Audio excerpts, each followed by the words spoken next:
Niliokota chupa baharini nikauaga umasikini. Siku moja nikiwa baharini niliokota chupa iliyokuwa imefungwa. Nilitazama kwa muda mrefu sana bila kupata majibu. Udadisi ukaijaa akili yangu, moyo ukatamani kujua kilichomo ndani.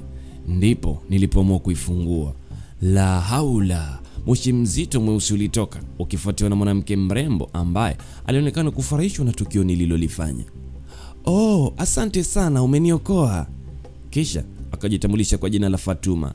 Niliogopa sana, lakini alinisii nisikimbie. Tangu nilipokutana na mwanamke huyu, maisha yangu yalibadilika kabisa. Ilikuwaje mpaka haya yote kutokea? Karibu katika chaneli yetu ya Aruru Kids. Hakikisha umesubscribe na kulike video hii. Tayari Sasa twende pamoja. Jina lake aliitwa Derek. Aliishi na babake ambaye alimtegemea kwa kila kitu. Derek alimwahidi babake kuwa atafanya kazi kwa bidii na ataitoa familia yake kwenye janga la umaskini. Lakini haijalishi nini angefanya, bado maisha yake yalikuwa magumu sana. Alijaribu kuendesha bodaboda, akawasaidia fundi, akampiga debe, lakini hakuna alichopata. Muda mwingine alihisi kukata tamaa. Siku moja alikutana na rafiki yake aitwaye Dennis. Kisha Dennis akamshauri kuwa kuna mganga anayesaidia watu kutajirika, tena kwa masharti rahisi tu.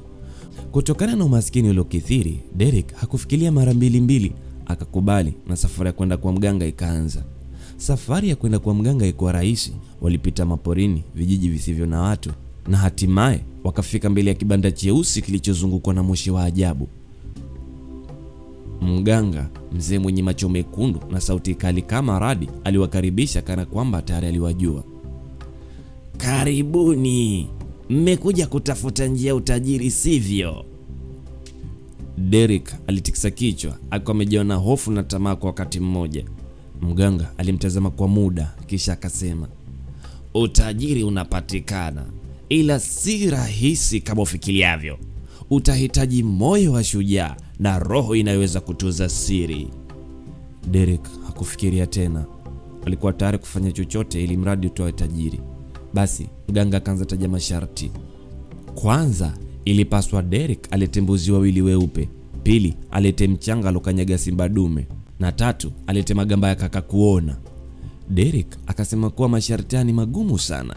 Hivyo mganga akasema kuwa Derek aache pesa, kisha yeye atamtafutia. Sasa Derek hakuwa na pesa, hivyo akakopa kwa rafiki yake Dennis. Basi kesho ilipofika, wakarudi tena kwa mganga. Lakini pale kilipokuwa kibanda cha mganga alikuta patupu. Mganga alikuwa kisha watapeli na akaondoka na pesa zao zote. Derek akachanganyikiwa sana. Aliporudi nyumbani kumsimulia babake, baba akamsia sio na pupa, Mungu atamsaidia tu na maisha yake yatakuwa mazuri. Asubuhi iliyofuata, Derek aliamua kwenda baharini kutuliza mawazo. Alifika ufukweni na kutazama maji yaliyong'aa kama kioo. Upepo ulivuma taratibu kana kwamba ulikuwa ukimwita. Akiwa anatembea pembezoni mwa maji, macho yake yalingukia chupa nyeusi ikiwa imefungwa kwa mfuniko wa shaba, imekwama kwenye mchanga. Iling'aa ajabu kana kwamba ilikuwa ikimsubiri. Derek huko akitetemeka akaamua kuishika. Alitazama kwa muda mrefu bila kuelewa chochote. Kisha udadisi ukamzidi. Akaifungua. Moshi mweusi mzito lilipuka kutoka ndani ya chupa. Maji yakaanza kuchemka, upepo ukavuma kwa nguvu. Kisha taratibu mwanamke mrembo sana akaibuka kutoka katikati ya ule moshi. Ngozi yake iling'aa kama lulu za bahari, nywele zikipepea kama mawimbi, na macho yake yalikuwa kama samawati ya kina cha bahari. Asante sana, umeniokoa," alisema kutabasamu. Derek alikimbia kwa hofu, lakini mwanamke huyu akamtuliza. "Usiogope, jina langu ni Fatuma, jini wa bahari. Umenitoa kifungoni baada ya miaka 300 na kulipa wema nitakupa chochote moyo wako unatamani." Derek alitetemeka sana huku akimtazama jini Fatuma. "Chochote?" Fatuma alicheka kwa upole. "Ndiyo, utajiri, umaarufu, biashara, chochote. Ila kumbuka kila zawadi ya bahari na masharti yake." Derek akawaza jinsi umaskini unavyomtesa. Hapo akaamua kufanya maamuzi ya haraka. "Sawa, nipo tayari kwa sharti lolote lile. Ila naomba unifanye niwe tajiri, maarufu na mwenye kuheshimika." Basi Jini Fatuma akanyoa mkono wake na kuweka kwenye kichwa cha Derek, kisha akamwambia kalale na kesho atakapoamka kila kitu kitabadilika. Kweli Derek akarudi mpaka nyumbani asimweleze baba yake kuhusu yale aliyokutana nao mchana wa leo. Kesho yake asubuhi kulipokucha, maisha ya Derek yalikuwa yamebadilika ghafla. Biashara aliyoanzisha bila mtaji ilikuwa kwa kasi ya ajabu. Hapo pesa zilianza kumiminika kwa Derek. Akanunua magari, akajenga nyumba, akaanza kujulikana mjini. Watu wote waliomcheka zamani wakaanza kumsifu. Nyie, mnamwona Derek? Yeye si maskini tena.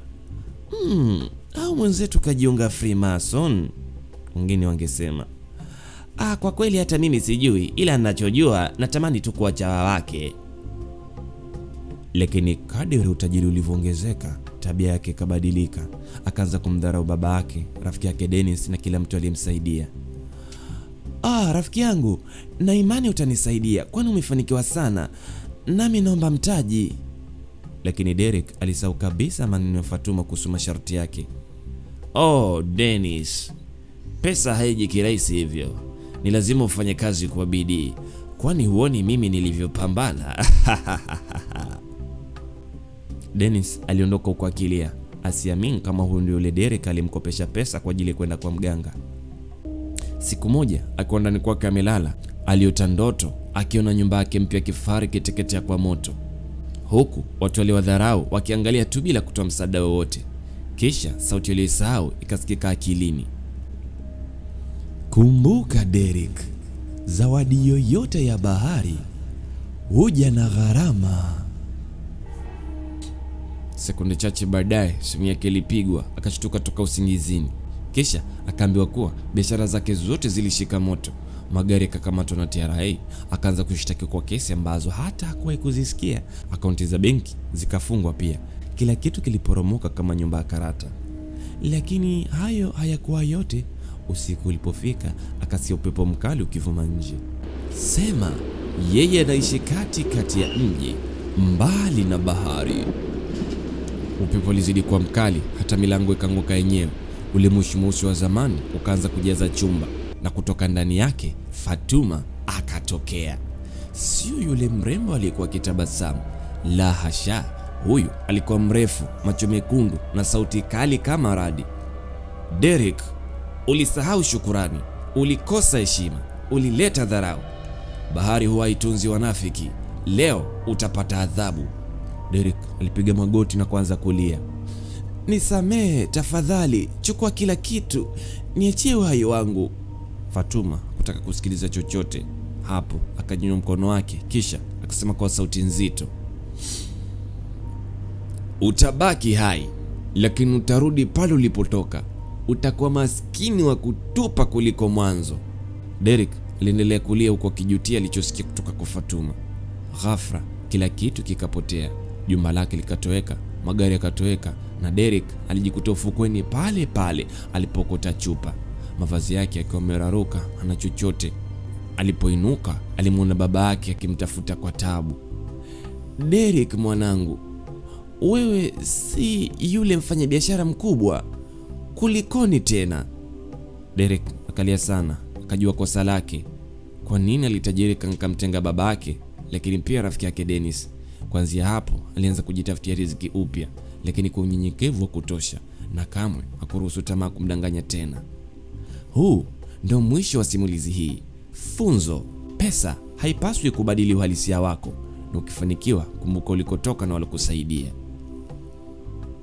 Usisahau kusubscribe channel yetu ili uwe wa kwanza kupata simulizi hizi kila siku. Asante.